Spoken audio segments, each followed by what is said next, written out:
안녕하세요, 여러분. 성경이 우리 삶에 조금 더 가까이 쉽고 재미있게 다가오는 시간, 소문난 성경 교실과 함께하는 허요환 목사입니다.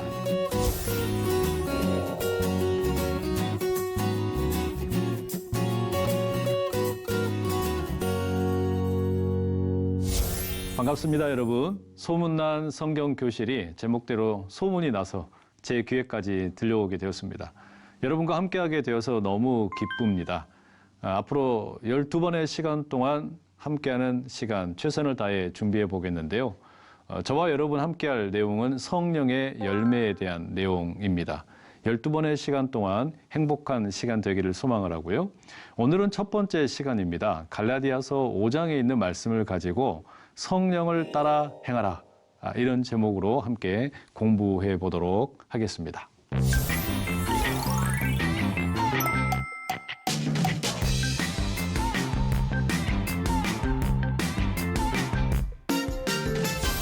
자, 여러분, 오늘은 첫 번째 시간입니다.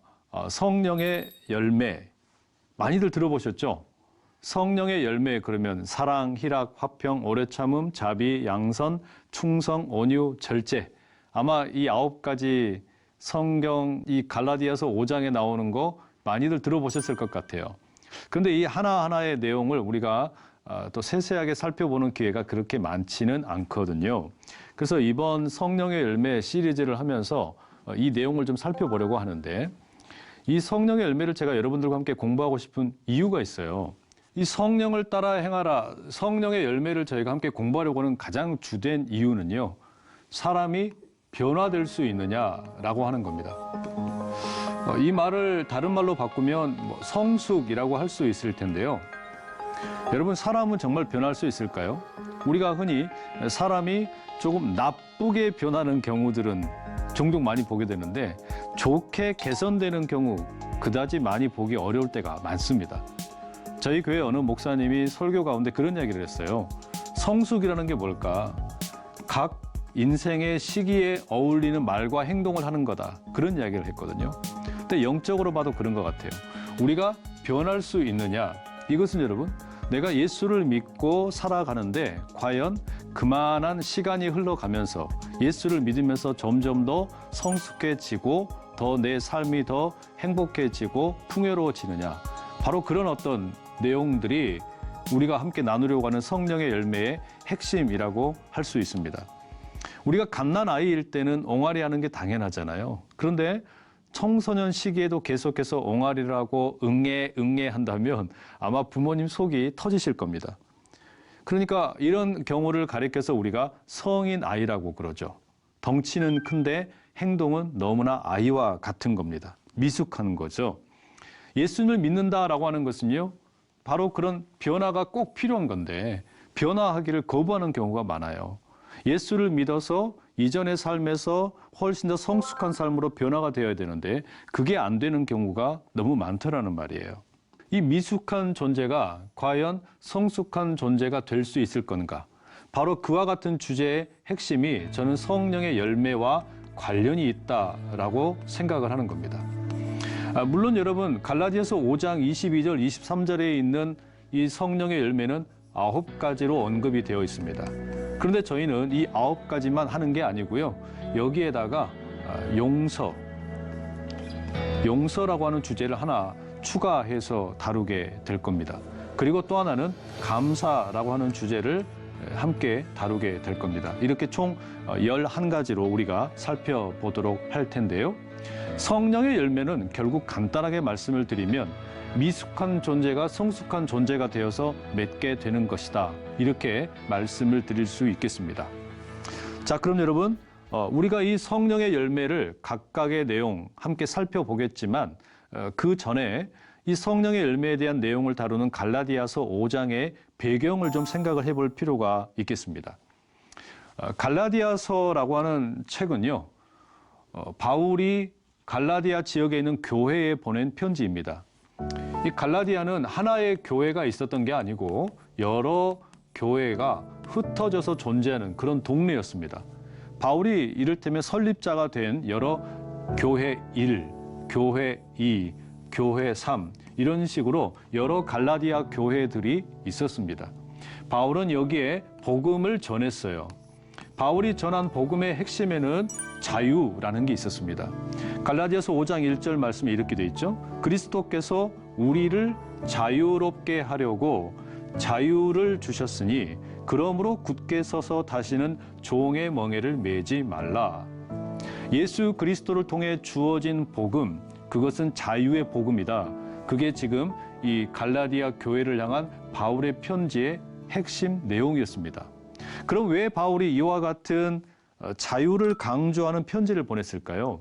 그 이유는 갈라디아 교회의 상황과 관련이 있었습니다. 바울이 제3차 전도 여행 때 이 갈라디아 지역을 다시 방문을 하게 되거든요. 그런데 그때 보니까 이 교회 안에 이상한 사람들이 생겨났습니다. 저희가 이걸 편의상 율법주의자들이라고 부를 텐데요.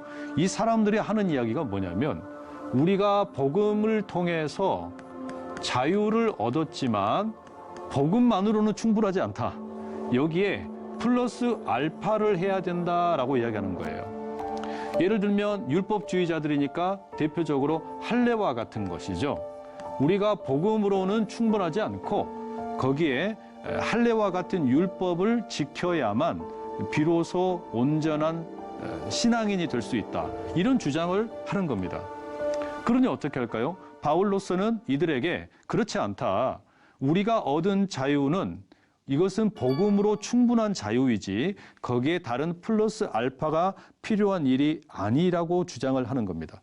결국에 바울은 이 갈라디아 교회 성도들에 대해서 복음이라고 하는 것은 그 자체로 충분하다.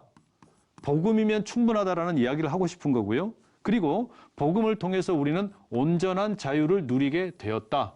그러니 다른 어떤 플러스 알파 이런 것은 불필요하다. 이걸 이야기하고 싶은 거예요. 그럼 여러분, 바울은 이렇게 주장을 하지만 바울에 대해서 반대하는 율법주의자들은 왜 그렇다면 플러스 알파에 대한 이야기를 했을까요? 이 플러스 알파라고 하는 거 흔히 우리가 성경에서 육체 일이라는 것으로 표현을 해볼 수가 있어요.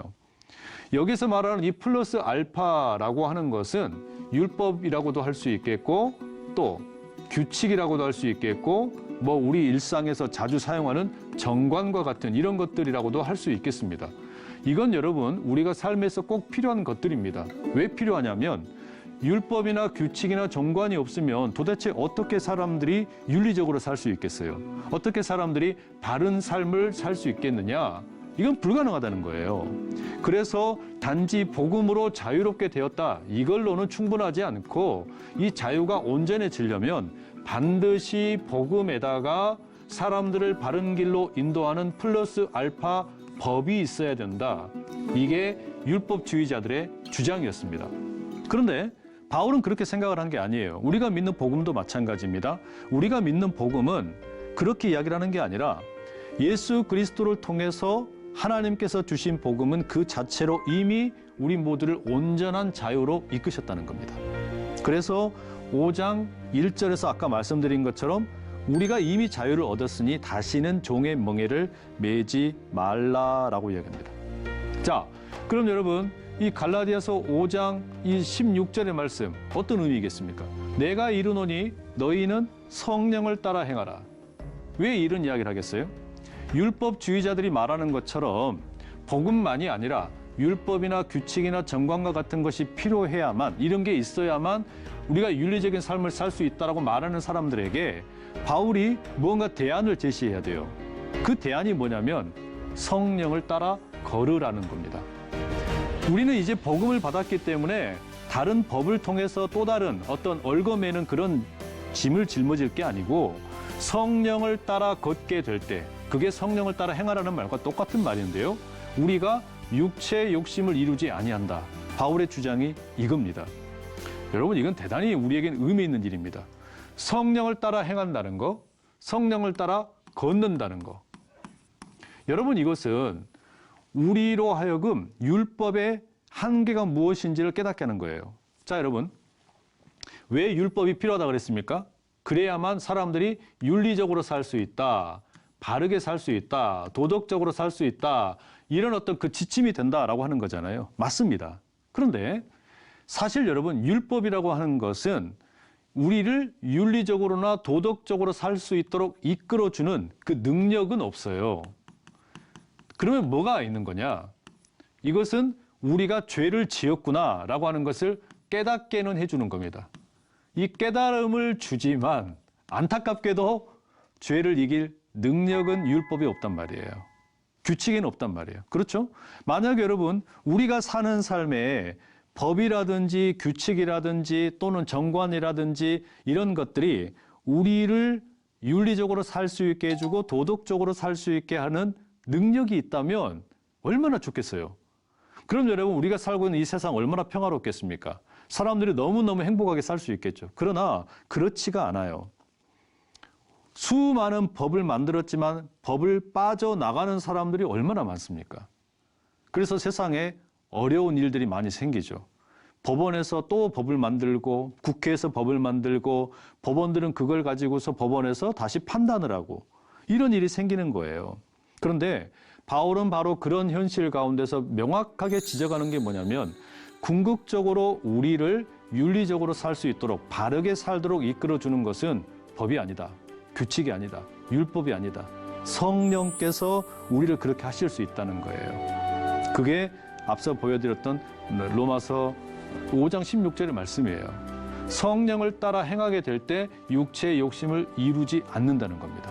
사실 여러분, 그래서 바울이 로마서에서는 이렇게 이야기를 했어요. 우리 인간이라는 존재가 어떤 존재냐? 오호라, 나는 곤고한 사람이로다.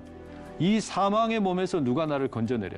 가만히 내버려 두면 우리는 죽음에 이를 수밖에 없는 존재라는 겁니다. 바울이 그러니까 스스로를 그리고 인간 전체를 뭐라고 말하는 겁니까? 우리는 비참한 존재라는 거예요. 죄를 깨달았지만 이 죄를 이길 능력이 없기 때문입니다. 이것만큼 답답한 일이 없죠. 예를 들면 여러분, 어디엔가 터널에 갇혔다고 생각을 해보세요. 내가 지금 터널에 갇혀 있는데 이 터널에 갇힌 상태인 것은 알았어요. 근데 어디로 나가야 될지를 모르겠는 거예요. 이게 얼마나 안타까운 일이겠어요? 바울은 바로 그런 우리의 이 비참한 현실, 실존, 이걸 이겨낼 유일한 길이 뭐라는 겁니까? 성령이라는 거예요. 성령을 따라 걸을 때야 비로소 우리가 이 죄를 이길 수 있는 능력을 받는다는 거죠.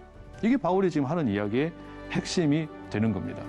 그래서 우리가 이와 같은 어떤 내적인 분열의 상태, 이걸 다시 말하면 죄는 깨달았어요.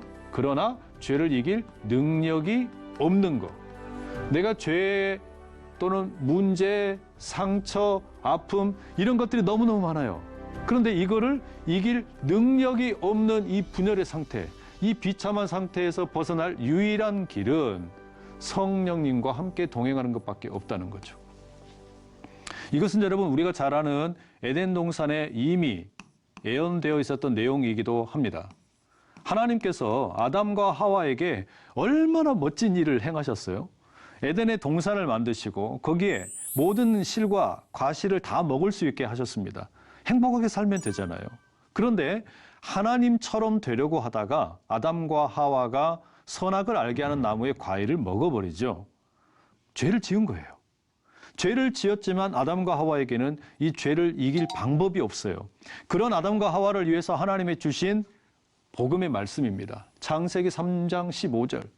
네가 너로 여자와 원수가 되게 하고 네 후손도 여자의 후손과 원수가 되게 하리니 여자의 후손은 네 머리를 상하게 할 것이요 너는 그의 발꿈치를 상하게 할 것이라. 이 너는 누구냐면 그 뱀입니다. 이를테면 악한 사탄 마귀라고 할 수 있는 거죠. 이 사탄 마귀가 결국에 어떻게 되냐? 너는 그의 발꿈치 예수 그리스도 그를 상하게 할 수는 있겠지만 그러나 너는 결국 여자의 후손에 의해서 머리가 상하게 될 것이다. 그 사탄의 모든 괴계, 우리를 죄인이 되게 만들고 인생의 실패자가 되게 만들고 어렵게 만드는 모든 게 끝나게 될 거라는 거예요. 그게 뭐예요? 바로 복음을 통해서 우리가 얻는 자유이고 그리고 이 복음을 따라 살아가게 하는 성령의 능력, 성령의 계획이라는 겁니다. 자, 그러면 이런 과정에서 여러분 우리가 알아야 할 게 있는데 그게 뭐냐면 우리가 살아가는 데 있어서 이 육체, 우리 성경에 보시면 육체의 일이라는 게 있어요. 일들이라고 이렇게 되어 있고요. 그 다음에 이것과 대조적인 게 이제 성령의 열매라고 표현이 되는 겁니다. 재밌는 건 여러분, 육체의 일들이라고 하는 게 종류가 대단히 많아요. 성경에 보시면 갈라디아서 5장의 19절과 20절, 21절에 보면 종류가 되게 많습니다. 예를 들면 제가 한번 읽어볼게요. 음행, 더러운 것, 호색, 우상숭배, 주술, 원수 맺는 것, 분쟁, 시기, 분냄, 당짓는 것, 분열, 이단, 투기, 술취함, 방탕함, 뭐 이와 같은 것들이에요. 되게 많죠. 근데 이 많은 것들을 가만히 정리를 해놓고 보면요, 육체의 일들이라고 하는 것은 크게 세 가지의 카테고리가 됩니다. 하나는 성적인 문제예요. 그다음 두 번째는 뭐냐면 우상숭배와 같은 영적인 문제입니다. 그다음 마지막 세 번째가 뭐냐면 공동체의 분열입니다. 그러니까 이런 일들이 자연스럽게 나타날 수밖에 없다는 거예요. 우리 삶에 우리가 성령을 따라 행하지 않으면 이런 일들이 나타날 수밖에 없고 우리는 늘 이런 문제들 속에서 허우적거리게 될 겁니다. 그게 현실이에요. 우리는 그것 때문에 내적 분열이 일어나기도 하는 겁니다. 하지만 하나님께서 주신 예수 그리스도를 통해 주신 유일한 길은 뭐냐? 복음이고 이 복음을 우리가 온전히 받아들이며 살게 될 때 우리는 성령을 따라 행하는 일이 가능해지게 되고요. 그때 우리가 인생의 전혀 다른 열매, 육체의 일들이 아니라 전혀 다른 종류의 열매를 맺게 된다는 거예요. 그게 갈라디아서 5장 17절에 이렇게 적혀 있죠.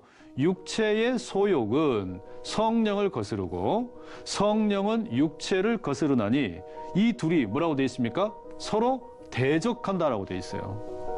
너희가 원하는 것을 하지 못하게 하려 합니다. 그러니까 육체와 성령 이 둘이 대적을 하는데 육체라는 게 결국에는 뭘 가리키는 거냐면요. 하나님으로부터 멀어져서 자기 중심적인 상태로 살아가는 걸 말하는 거예요. 내가 하나님으로부터 멀어지니까 어떻게 된 겁니까? 성적인 방탕에 빠지게 되고요.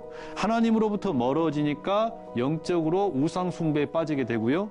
하나님으로부터 멀어지니까 하나님의 사람들의 모임, 공동체가 분열이 되는 거예요. 그러니까 이 육체의 일을 이기는 길은 성령을 따라 사는 것밖에 없어요. 육체와 성령이 서로 다투고 있는 겁니다. 결국에 우리가 성령을 따라 걷는다라는 것은 대단히 추상적인 것 같지만 사실은 대단히 구체적인 겁니다. 우리 일상에 가득한 육체의 문제, 육체의 일들, 이것을 이겨내는 유일한 길이 된다는 거예요. 그리고 이렇게 성령을 따라 살다 보면 열매를 맺게 된다는 거예요. 성령을 따라 살다 보니까 육체를 따라 살 때 나타나는 악취가 아니라 향기로운 열매, 과일의 맛 이런 것을 우리가 이제 경험하게 되는 겁니다. 자, 그런데 여러분 이게 쉽게 되는 일은 아니겠죠. 당연히 어려운 일입니다. 자, 여러분 왕자라고 하는 것 그리고 이제 거지라고 하는 것으로 제가 표현을 해서 말씀드리고 싶은 건 뭐냐면 우리가 여러분 그러니까 지금 이렇게 어떤 죽을 수밖에 없는 존재다, 죄의 노예로 살아간다. 그게 신분상 거지와 같은 모습이었다는 이야기예요. 이때는 어디에 살까요? 다리 밑에 삽니다. 뭘 먹을까요? 구걸을 해서 먹어요. 옷은요? 누더기입니다. 이렇게 살아가던 사람이니까 어때요? 악취가 나겠죠. 그런데 이런 인생이 왕자로 하루아침에 신분이 바뀌는 거예요. 이게 예수 그리스도 복음의 능력이죠. 그래서 어떤 일이 됩니까? 다리 밑에 살던 사람이 이제는 궁궐로 주소지를 이전을 하게 돼요. 구걸하던 사람이 최고급 식사를 하게 됩니다. 완전히 바뀌는 거죠. 그리고 누더기 옷을 입었던 사람이 비단 옷을 입게 되는 거예요. 그리고 악취가 아니라 멋있는 아름다운 향기가 나는 그런 어떤 모습으로 변화가 되는 겁니다. 문제는 거지가 왕자가 되는 것은요, 1초도 걸리지 않아요. 왕이 왕자로 입양을 하기만 하면 그것은 끝나는 일입니다. 문제는 왕자가 되었지만 그럼에도 불구하고 이게 안 되는 거예요. 궁궐에 사는 거 변화됩니다. 식사가 나오는 거 변화가 되었어요. 비단 옷을 입는 것도 변화가 되었어요. 내 몸에 향도 좋은 게 나와요. 그런데 문제는 뭐냐면 삶의 습관이에요. 이건 쉽사리 바뀌지가 않죠. 그죠? 이 습관이라고 하는 것은 오랫동안 내 속에 습득되어 있던 것들이기 때문에 예를 들면 자, 식사를 합니다. 과거에 손으로 개걸스럽게 먹다가 궁궐에서 많은 분들이 막 좋은 음식 갖다 주니까 이제는 잘 먹어야 되잖아요. 아주 근사하게 나이프로 썰어서 포크로 콕 찍어서 뭐 이렇게 먹어야 되잖아요. 근데 그렇게 안 먹는 거예요. 그냥 개걸스럽게 막 먹는 거예요. 얼마나 그러면 보기 싫겠어요. 옷도 마찬가지죠. 비단 옷, 너무 좋은 옷을 입혀주었는데 거추장스럽다고 다 옷을 막 찢어버리는 거예요. 잠자리, 궁궐에 얼마나 좋은 침대가 있었겠어요. 그런데 그것을 박차고 다시 그냥 바닥에서 이렇게 쪼그려가지고 이렇게 자는 거예요. 너무 안타까운 모습이잖아요. 때로 여러분 우리가 그렇다는 이야기예요. 예수 그리스도를 통해서 하나님 나라의 왕자가 되고 공주가 된 겁니다. 그러면 이 왕자와 공주의 그 어떤 신분의 변화에 걸맞는 뭐가 나와야 돼요? 여기에 걸맞는 삶이 나와야 돼요. 행동이 나와야 되는 거예요. 이 삶과 행동으로 이끌어주는 게 누구냐? 계속해서 말씀드리지만 그게 바로 성령께서 행하시는 일이고 우리가 성령을 따라 행하게 될 때 바로 이 성령을 통해서 열매를 맺게 되는데 바로 그게 우리의 새로운 습관이 된다는 이야기입니다. 이게 우리 인생의 새로운 습관으로 이제 변화가 되고 달라지게 될 거라는 이야기예요. 자, 그럼 여러분, 자, 오늘 이 내용들 가만히 보니까 성령의 열매를 우리가 공부할 이유가 생겼죠. 꼭 공부를 해야 됩니다. 성령의 열매라고 하는 것은요, 육체의 일들과 대조되어 있는데 가만히 보세요. 육체는 일들이라고 되어 있어요. 성령의 열매는 열매들이라고 써 있지가 않죠. 성령의 열매는요, 하나입니다. 이게 이제 원문으로 읽어봐도 하나로 되어 있어요. 우리가 편의상 갈라디아서 5장에서 사랑, 희락, 화평, 오래 참음, 자비, 양선, 충성, 온유, 졸제 이렇게 9가지를 이야기를 하지만 그리고 우리는 추가로 2가지를 더해서 11가지를 살펴보겠지만 사실상 하나예요. 이게 어떤 의미냐면 우리 육체의 일들은 우리가 죄에서 허우적거리며 살아가는 그 삶에서 맺는 일들은 너무너무 많아요. 우리 인생에는 10,000가지 아픔과 슬픔과 상처들이 가득하단 말이에요. 그런데 성령을 따라 살아가게 될 때 유일한 열매가 하나 맺힌다. 다시 말하면 우리 인생이 행복해지게 되는 이 어떤 길은 성령을 따르는 것밖에 없다는 이야기예요. 그런데 이 성령의 열매 가운데 여러 가지 맛이 있어요. 여기에 사랑의 맛도 있고 희락의 맛도 있고 화평, 오래 참음, 자비, 양선, 충성, 온유, 절제 이렇게 다양한 맛이 있다는 이야기입니다. 놀랍죠? 수박, 사과, 딸기 이런 맛들이 하나의 과일 속에 다 들어있는 거예요. 두 번째, 이 성령의 열매라고 하는 것은 씨앗이 자라서 맺혀지게 되는 결실입니다. 은혜의 씨앗이, 예수 그리스도의 복음의 씨앗이 심겨지고 그리고 난 다음에 싹이 나서 잎이 나고 나무가 되어가지고 열매를 맺게 되는 거예요. 그래서 이 은혜의 씨앗이 잘 심겨질 필요가 있겠죠. 복음의 씨앗이 잘 심겨져야 됩니다. 처음에 이 복음의 씨앗이 잘못 심겨지게 되면 갈라디아 교회와 같은 낭패를 볼 수 있게 되는 거죠. 세 번째, 성령의 열매는 시간이 필요해요. 그렇죠. 그러니까 예수를 믿자마자 처음부터 담배를 끊고 술을 끊고 이렇게 하기가 쉽지가 않습니다. 옛날 습관들이 남아있는 상태로 예배 드릴 수 있어요. 괜찮아요. 그러나 시간이 지나면서 성령을 따라 걷다 보면 우리가 전혀 새로운 과거에 맛보지 못했던 열매들을 맛보게 될 거라는 이야기예요. 기대되지 않습니까? 내 삶에 어떤 어려움이 있었든지 간에 아픔이 되었든 상처가 되었든 10,000가지 상처들 우리가 이제는 왕자가 되었고 공주가 되었으니 그 신분에 걸맞는 삶을 살기 위해서 어떻게 해야 될까? 여러 고민들 많이 해보셨잖아요. 성령과 동행을 하시면 그런 일들이 자연스럽게 해결될 겁니다. 다음 시간 기대되시죠? 함께하는 좋은 시간 되기를 바랍니다. 오늘 유익한 시간 되셨나요? 오늘 우리가 함께 나눈 이 성령의 열매 첫 번째 시간 유튜브 영상으로도 올라가니까 궁금한 내용 다시 보기로 확인하시면 되겠고요. 다음 시간에는 이제 성령의 열매의 첫 번째 맛을 함께 살펴봅니다. 사랑의 열매 함께 찾아볼 텐데요. 행복한 시간 되시고 다음 시간에 또 만나 뵙겠습니다. 감사합니다.